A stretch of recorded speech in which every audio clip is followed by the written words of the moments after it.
Watamua alau Samoa Entertainment TV mai pia usi mai alau whaafonga.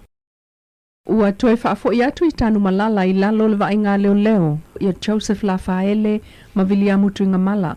E whaatalia e le whaamautui na o whaamamonga whaasanga ia i la ua. O le to'olua le o Masalomia ni whainga tau whaasese ili au malanga whaavai taimi le silia luas fulua li imtama i tai mai sawa i maupolu na mao ili malai vaalele tuso le lua vai aso taluai. Ai le ai se vaalele le naso le ai fo i mantangata na lato tu Tala. Peta e mulmuliane o le au malanga le ofisa o leo mau atuail ta upul neil whaamsinonga.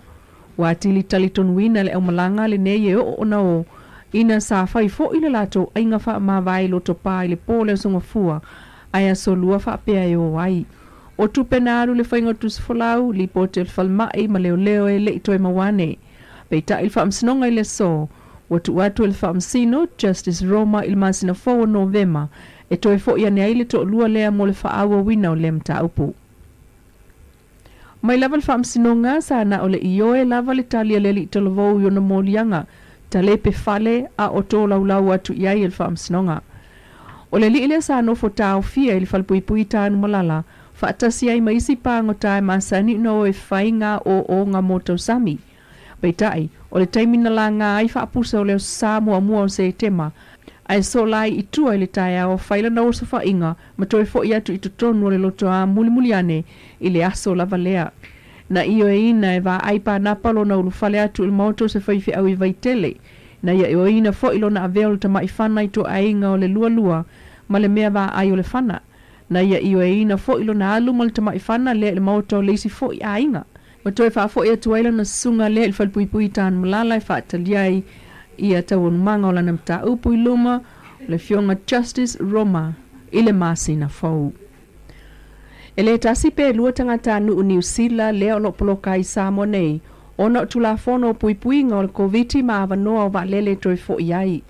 O ia tangata nu o New Zealand wa iai maftianga o le tino mga singa se tawa i lava ona toi fo i New Zealand mo si e kinga. Na tala no ai le tasi o tamali i Samoa o tangata nu New Zealand li el valus fulto sangal matua i tātou talafou. O lona polenga, o le a umal masina ai o le whaatonunga o ia i lona pacemaker e fsosoani lona fatu o lo soifua i se itulou e tatau lava o na va ai le masina le nei o Oketopa. O le whaatonunga lana fōma e tau lava ntoe sia kia lona fatu le masina le nei ai wala ngona le popole na itupu se whaale tonu ia te ia ai o lo poloka pe i nei. O le tasi o ngase o lo poloka fo i Samoa nei o stamasi le fitus fulto sangal matua na ia talanua fo i le mawhatianga o whea ngai maia.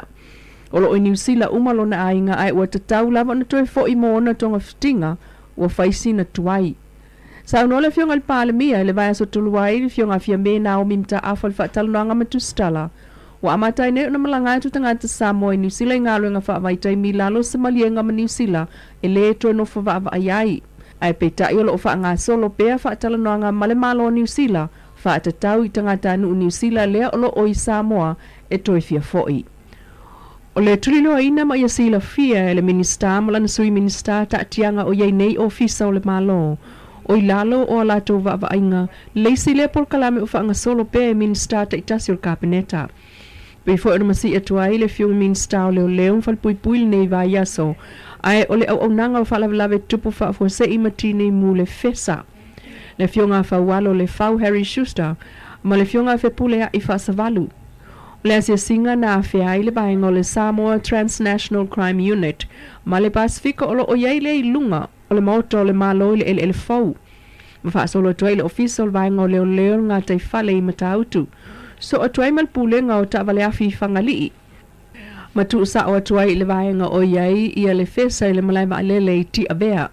Ma sia tuai le wafu i saati toa i le vaenga foi o iai leisi fesa.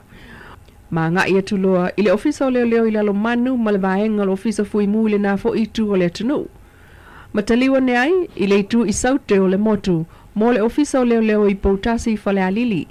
Fasolo ne ai le tu sa fata o iai leisi foi ofisa o leo i loto whangaa. Ma toe whaasolo mai ai le tu i mātua upolu i le sia kia leo le whale pui tanu malala. O le asia singa e mata i tu ai vaenga uma o ilalo o vaenga le minstao leo mla na minsta lango e fuai ate na e fai mo le isi luas fulu tausanga o lumanai. Inisi o tala ufaitau masina nei talo ntalia piese tali o le au mai ma le toi whaafo i o le valele le Samoa Airways o lo ta oto ai pea i Australia. O tapenanga i ale malo o toluai. Peita i o lo mata i tu pea le malo o tula i mai nei le fas. Ona mafu anga onga matunga lunga o yaile na mea fai ngā luenga. O atunga lunga e au fiaile mana umia e Samoa o le valele. E te tau ona yaise valele o poloka la vaa. Le aintanga ta whewai. E le iloa pe a mai tūlanga le wha mai. Wa alu tupe le tunu. Peitai o le vai so nei lena sao no ai le sui o komiti. Na ngā wha ma lea su enga i lunga o sota inga te le vave e ta tau o na maua mai ai se wha ai unga al kapeneta i le lipoti ma su enga al komiti. O le komiti e au fia il minstao ngā luenga, minstao va alele, minstao tupe ma le sunga la auli o le mali e toa. Pe a whai a toe wha afo i le va alele. E lata i le se lau fitus fulu miliona ta lae ngā wai Samoa le malianga na au mai ai. Wa umo na vali le ingoa o le Samoa Airways i le valele. Ai toe lava o le taunu unga o fifulsa inga o fina ngalo o faya e ta i o le malo o tali ai nei. Elena o le itua ngai le HRPP na faya lato mea lofa i tamaiti taimi a o lumana i se fai ngā palota. Peo na moni mawina i le tufana askulimi le asao tamaiti i petesa. O lo wha mawina, le whaia fo i le vaenga wha upwhai le fas, a o lumana il whai ngā palo ta tele. Na alua ila lato wa singa i a inga o whanau na mali liu le misela. Sa lato a vea mea lo whai tamaiti na fia le misela pe on sao nol te whono le fas, o le tāua o le avel wha mua ma le fsosoani i whanau. O le sau mai le loto alu sa o lava i whanau e ona uso matua whawhine na mali liu. O fola i le malo le whai o sosuenga whaapitoa, le mafua anga o le mali liu o tamaiti le misela, ia tau fia ile toe tupu mai le lumanai. O talala tamai o le tai miliona Tala i tu malo le ana pasi ai le sfutasi miliona i le tala whaasoso o le tupe le malo o le tausanga wha le tupe usavalia nei. E whai ma tupe e whaavai ai le ploketi pol kalame le nei ale malo. O ana nafina wheilo i ai le mautofono le whakasai vailoa se vaenga o le tu malo whaleata. E sa ili aini sui o le fono whaatonu o whaleata, peitai. O le whai unga o le vai aso, na wheilo ai mai ai i le maoto o le whaipule o ngā ngai whamaunga tolu, i vaitele, sui o le lato fo i fono whaatonu. Le sa wai uma mai ai malanga uma mai le sui uma, o mato nuu nei e wha, o whanga sa sina o le tui maopo. Ato uma le mato sulima, ia maa ua te whono. O le lau uma na saini uma sui a wai, ia maa ua tāpena uma e watu uma i lum o le MCO. O le vai aso nei le ufa mawina wha atu la fono il fono wha tonu le nei, mai o se wha ta inga lea mo isi fo i tu malo, ma tāpenanga iati na e whai e wha tupe le malo.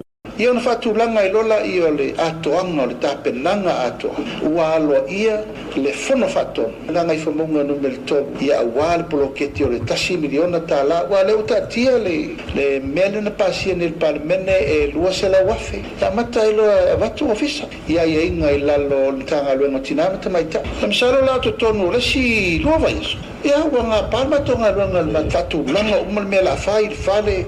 Tāpenanga uma i tōtongo le ofisa. La whainga luenga la tapen pena i lole si la sanga i le taunu watu le tupe a matalo i elpo kala. E leo taimi mua leo ungalue ina ele i tu malone o nganga i whamonga numero tolu ia polkala me te tele pe on sao noa le lato te whono le sunga la auli al mali e toa le watea. Ia ele o se mea faul mene o atina i te tele. Se tasili ne o nuu mali i tu malo sa tele i rwha manianga le atua o le vau matua. Poklake, i asau. Na tau mamai ele vau le na i asau e tau i amato. Ele i umala. Mai lau Samoa Entertainment TV, whelo i atai au le alofo le tua, wha soifua ia.